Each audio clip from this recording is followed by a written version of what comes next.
Si tatay, bigyan niya natin ng bigas. Mga idol, ayun si tatay oh. Kakaawa naman. Sana makatulong.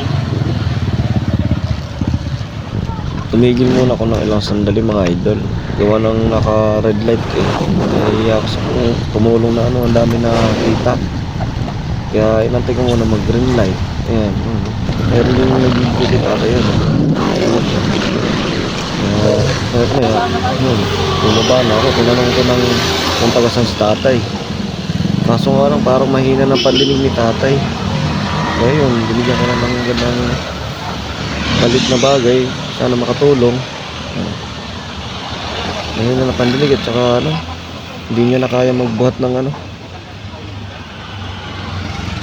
Hindi niya maintindihan. Kaya kumuha na lang ako ng bigas.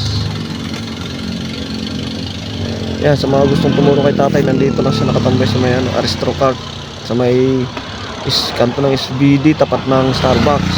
Ayan, yan. Sana makatulong. Maliit na bagay lang. Tay, iingat ka. Sana makatulong sa'yo yan. Mag-iingat ka lagi tay. Sana marami pang tumulong sa'yo. Bye bye.